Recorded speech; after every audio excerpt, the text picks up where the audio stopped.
Huh. Yeah. Huh. Right.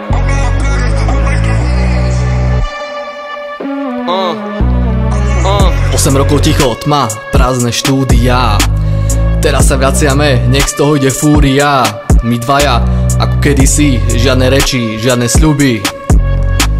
Iba zvuk, čo trhá scénu na drsné kusy a lim kosy. Pamätáš na tie dni, keď sme to celé žili? Mikrofón bol zbraň a my sme sa s ňou bíli. Potom pauza, dlhá ako noc bez hviezd. Každý si šiel svojou cestou, bez ohľadu na biedu alebo šťastie.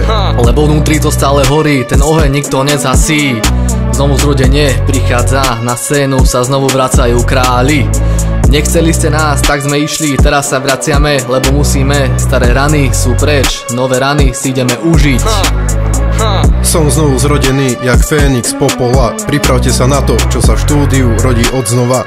My dvaja, jedna sila, žiadne prekážky, lebo tento beat je bomba a my ideme zase bez prestávky.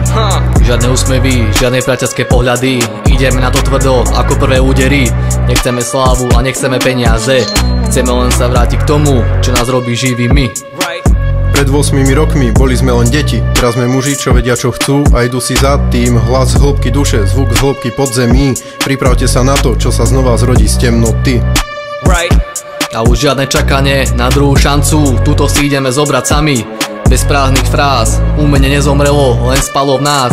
Teraz sa prebudilo silnejšie ako kedykoľvek predtým. Znovu sa roztáča platňa, čo zmení hru. Nečudujte sa, keď padne scéna, lebo tu sme my dvaja a my sme pripravení na boj. 8 rokov, to bola iba skúška ohňom, každá prekážka bola len ďalším levelom. Teraz sme tu, silnejší ako kedykoľvek predtým, s plnou energiou a cieľom jasným. Žiadne kompromisy, žiadne ústupky, len my a hudba, čo berie dých. Starí vodci sa vracajú, aby ukázali, ako sa loví. Tí, čo nás pochovali, teraz sa budú modliť. Amen. Zabudli ste na ten hlas, čo trhal steny. Zabudli ste na ten beat, čo bol ako hromobitie. Ale my nie. Nosili sme to v sebe ako tajné zbrane. Čakali sme na správny moment, na správne rany. Áno, náš návrat nie je šanca, ale nevyhnutnosť. Nech sa scéna pripraví na túto šialenosť. Ako oheň, čo sa šíri suchým lesom, naša hudba sa znova stane desom.